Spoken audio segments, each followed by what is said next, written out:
Eto po, nagsampa itong si Yusek ng 4 counts ng cyber libel sa isang vlogger. Alam nyo, sa matagal ng nakikinig kay Coach Oli, alam nyo talaga na una galit tayo sa addict, galit tayo sa magnanakaw, galit tayo sa diversion, galit tayo sa sumisira sa due process. Ang pinaka-problema natin ngayon, si Bongbong at si Tambaluslos. Sila ang tinutukoy ng marami na mastermind. Sila ang tinuturo ng mga witnesses sa Blue Ribbon. Marami na po ang ebidensya laban sa kanila. Huwag po tayong papayag na kahit ano, kay DDS pa yan, kay pulahan yan, kay dilawan yan. Huwag tayong hihiwalay doon sa ating goal. Pagpalayo na doon sa lehitimong usapin, huwag po nating susuportahan yan. Kahit sino pa yan. Kahit ako. Pag ako lumihis na ng usapin, pinagtatanggol ko na si Bongbong. Or halimbawa na lang, hindi ko siya pinagtatanggol. Binabanatan ko si Tambi. Pero si Bongbong, hindi ko mabanatan. Kahit ako po, huwag niyong paniwalaan. Halimbawa, baliktad.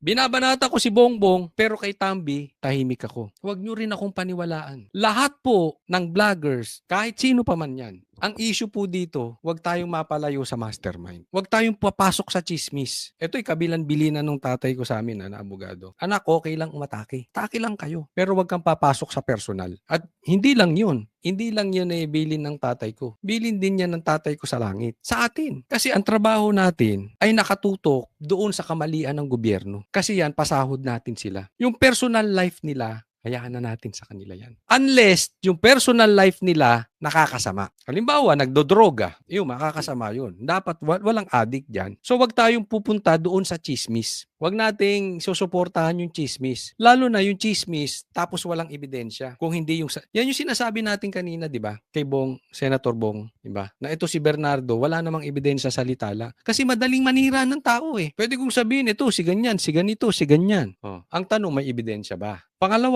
Pangalawang tatanong nyo, may connection pa ba yan sa buhay ng Pilipino? Kung wala, personal na nila, hayaan mo na sila. Anyway, may Panginoon naman, kung may mali silang ginagawa, nahuhusgahan sila. At kung tama naman yung kanilang ginagawa, ay sila naman ay pagpapalain. Ganun lang yun eh. Kung anong tinanim mo, yun ang aanihin mo. So hayaan na natin yun. Anyway, walang kinalaman sa hapagkainan natin, sa buhay ng mga Pilipino. So wag na tayo dun sa chismis. Yun lang naman. Diba? Doon lang tayo sa politika. Pag-usapan natin yung politika para hindi tayo nalilihis. And above all else, dapat nakatutok tayo kay Tambi tsaka kay Bongbong. Alam nyo, matagal ko nang sinasabi hiwalay po to. Hindi po konektado dito sa istoryang ito. Pero bagamat hindi siya konektado, pwede mong ihambing. Kasi matagal ko nang sinasabi ito sa inyo. Ang lakas po ng laban natin kontra dito sa Ghost Projects.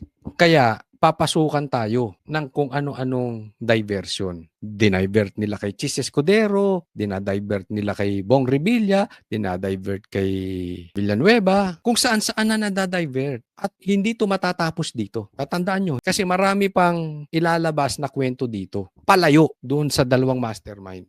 Huwag tayong papayag. Asahan nyo na. Baka mamaya, pati yung pagpatay kay Jose Rizal, kasalanan na ni Sara. So, huwag tayong huwag tayong magpauto sa diversion. Yun lang naman. And kita nyo, consistent lahat ng sinasabi ko even before. So ito, ako nakikita ko, as I see it, madadivert lang tayo sa issue na to. Kung ano man yan, sa kanila na yan. Pag-usapan natin, Ghost Projects. Kung ano mang issue nila, wag na tayo doon.